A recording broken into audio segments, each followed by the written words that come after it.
तो शिवजी शंकर भगवान केवल देव नहीं है, जितने भी देवता हैं 33 कोटि देवताओं में शंकर जी की गिनती नहीं है। 33 कोटि देवताओं में शिव जी का नाम नहीं। शिव जी तो देवों के भी देव, महादेव है। वो देव नहीं, वो महादेव है।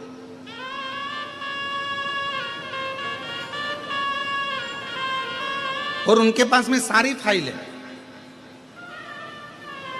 आप सबने कथा सुनी होगी, आपके यहाँ तो बहुत सारी कथाएं हैदराबाद में होती रहती है। तो अगर आपने कभी विष्णु पुराण सुना होगा तो विष्णु पुराण में एक शब्द आता है कि ब्रह्मा जी ने अपनी नौकरी छोड़ दी शंकर जी के चक्कर में, इस्तीफा देने को तैयार हो गए।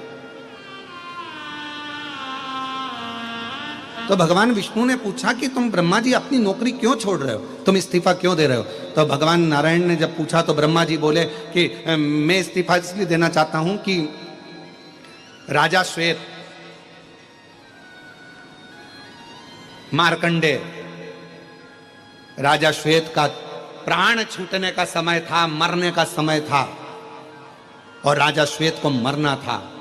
जब यमराज को मैंने फाइल पर सिग्नेचर कर दे दिए, ब्रह्मा जी बोले कि मैंने सिग्नेचर करके दिए कि नीचे जा और इसको उठा ला, मार दे इसको, राजा श्वेत के प्राण छूटना है। तो राजा श्वेत को उठा कर लाना था।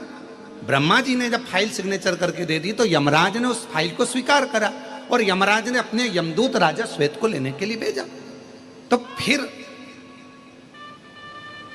तो भगवान नारायण ने पूछा कि तुम नौकरी क्यों छोड़ रहे हो, इस्तीफा क्यों दे रहे हो? बस इसीलिए दे रहा हूं कि मेरे सिग्नेचर का काम ही नहीं है।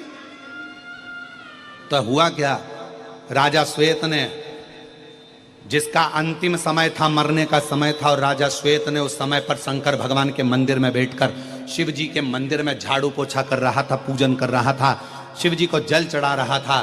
तो फिर उसको उठा लाते। तो के बात तो वही है ना कि मेरा सिग्नेचर ही काम नहीं करा, यमराज गया, यमदूत गए, सब कुछ गए, यम के गण गए, उठाने के लिए यमदूत पहुंच गए, पर भगवान शंकर ने यम के भी प्राणों को हर लिया और यमदूतों को भी भगा दिया और कह दिया कि राजा श्वेत मेरी पूजन कर रहा है, ये मेरा है, और पृथ्वी पर अगर कोई मेरा पूजन करने वाला भक्त है तो मुझसे बिना पूछे उसको नहीं ले जा सकते, और छुड़वा दो।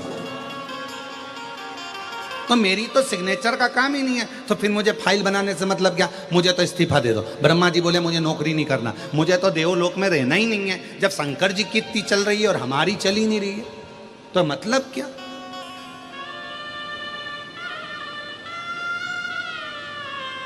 इसीलिए कहा जाता है सारे देवता हैं, सब देव हैं, और मेरा शिव, जम के बोलो, महादेव हैं।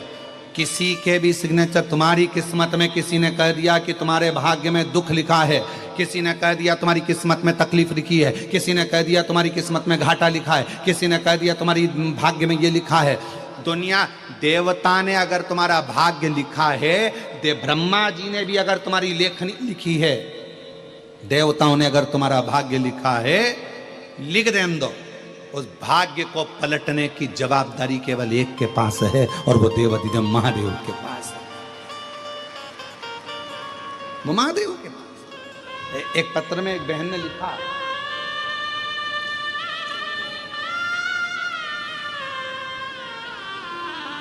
मेरा नाम रोशनी है, मैं हैदराबाद मुरली नगर में रहती हूँ, मुझे हिंदी लिखना नहीं आता, इस और महादेव नमन चरणों में, महादेव नमन चरणों में, स्वीकार कीजिए सबका किया है, मेरा भी उद्धार कीजिए, उद्धार कीजिए।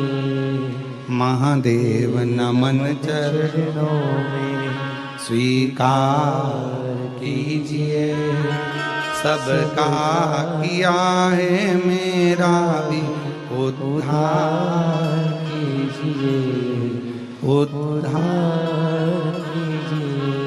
है त्रिपुंडधारी, है त्रिशूलधारी,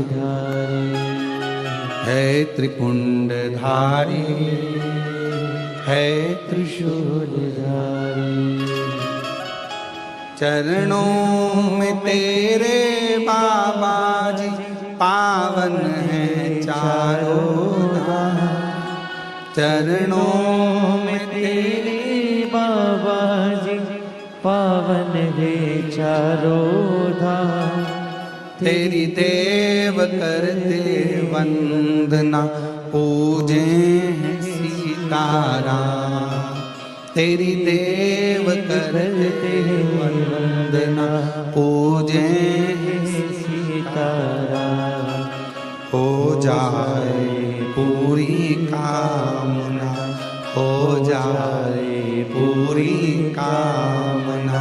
उपकार कीजिए सबका किया है, मेरा भी उद्धार कीजिए, उद्धार। एक भरोसा, एक दृढ़ता शिव के करीब ले जाती, शंकर भगवान के नजदीक ले जाती। और अगर भगवान नहीं देता तो कौन आता, कौन आता? विचार करिएगा जरा।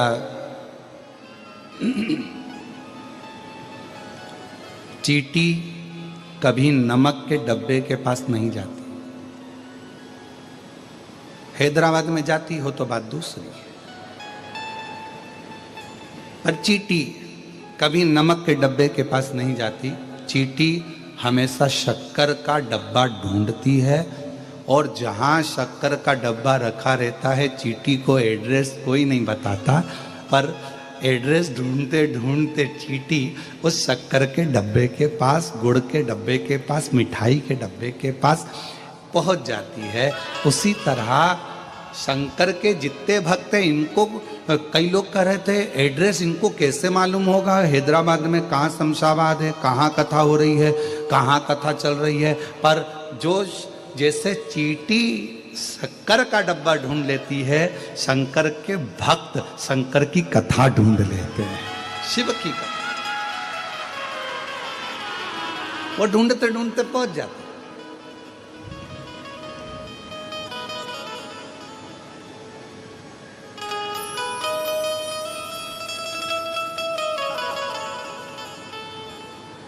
और हैदराबाद में जितनी कथा हुई होगी ना, बड़े बड़े अच्छे वीआईपी हॉल में बैठने वालों के लिए वीआईपी ट्रीटमेंट, वीआईपी भोजन सब रखा जाता है। हैदराबाद के इतिहास की यह पहली कथा है जिसमें लोग रोडों पर अपना दरी बिछाकर केवल कथा को सुनने के लिए बैठे हुए, कथा सुनने, कोई वीआईपी ट्रीटमेंट नहीं, कुछ बैठे।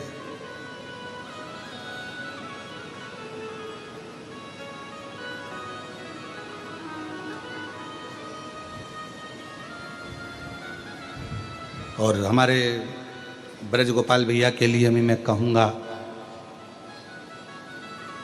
ऐसा भोजन भंडारा हम हर जगह कथा करने जाते हैं, वहाँ जजमान परिवार समिति भोजन भंडारा रखती है भक्तों के लिए, जो रात को रुकने वाले होते हैं ना, उनके लिए प्रसाद व्यवस्था रखती है। पर मैं ब्रज गोपाल भैया भूतड़ा परिवार को धन्यवाद देता हूँ।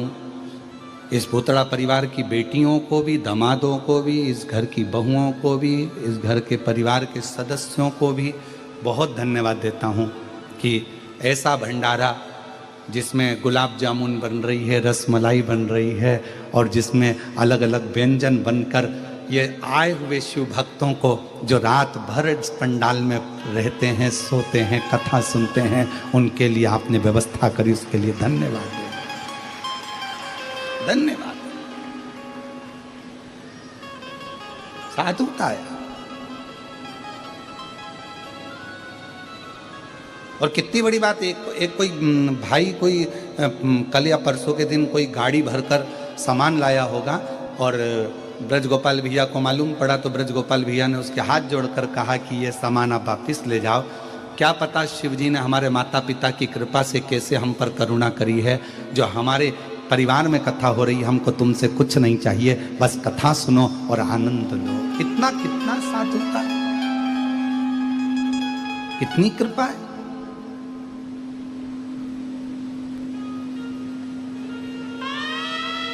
ये शिव है, इसको शंकर की उदारता कहते हैं, शंकर की करुणा कहते हैं।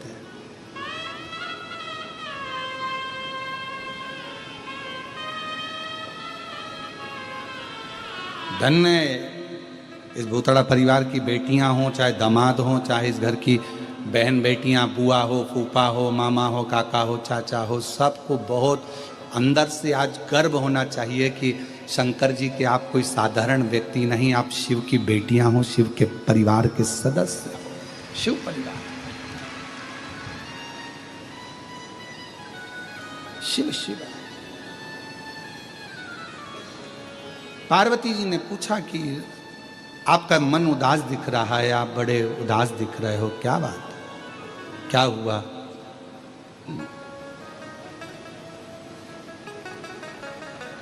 कोई बात हो तो बताइए।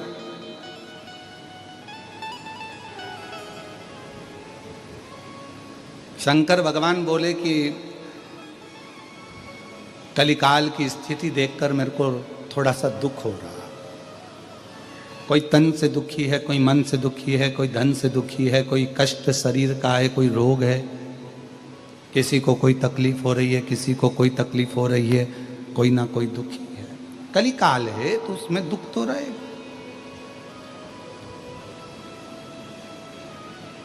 पार्वती जी ने कहा तो फिर क्या करना है?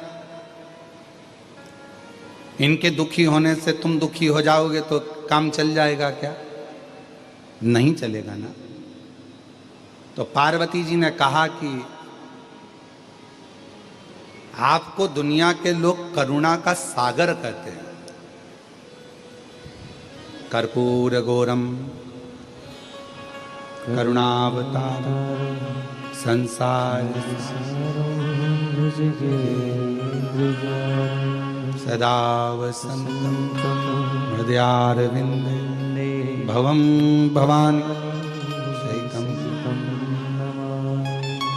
आपको दुनिया के लोग करुणा का सागर कहते हैं।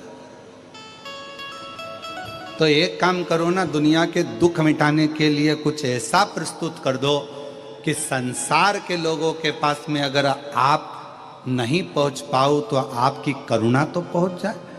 शिव जी ने कहा पार्वती तुम बिल्कुल सत्य कहती हो, और आज दुनिया के दुख मिटाने के लिए आज शिव करुणा का एक स्वरूप प्रकट करता। शंकर भगवान ने अपने नेत्र बंद किए और भगवान शंकर ने नेत्र बंद कर कर अपनी नेत्र बिंदु को नीचे गिराया।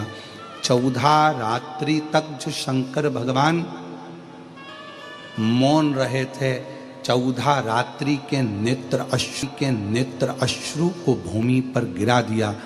गिराते से ही वहाँ एक पौधे ने जन्म ले लिया। उस पौधे से एक मुखी से लेकर 14 मुखी तक रुद्राक्ष जन्म ले लिए। 14 एक मुखी से लेकर 14 मुखी तक रुद्राक्ष प्रकट हो गए। शिव जी ने कहा सुनो पार्वती, कली काल में संसार सागर में दुनिया के लोगों पर कितना भी दुख होगा, और अगर उसके नजदीक में, उसके गले में, उसके करीब में अगर एक रुद्राक्ष होगा तो उसका दुख मिटाने की जवाबदारी मेरी होगी। उसका दुख मैं मिटाऊंगा। इसलिए कुबेरेश्वर धाम से दुनिया का, भारत की भूमि पर 12 ज्योतिर्लिंग के मध्य में विराजमान है कुबेरेश्वर धाम।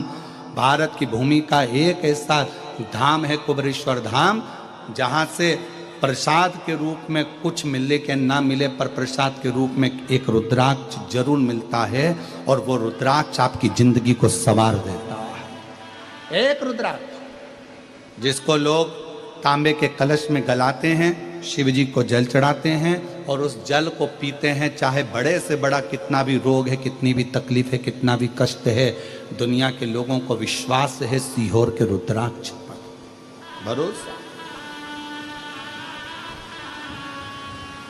और ऐसे कई लोग बैठे हैं जिन्होंने हम इतने ये पत्रों का तो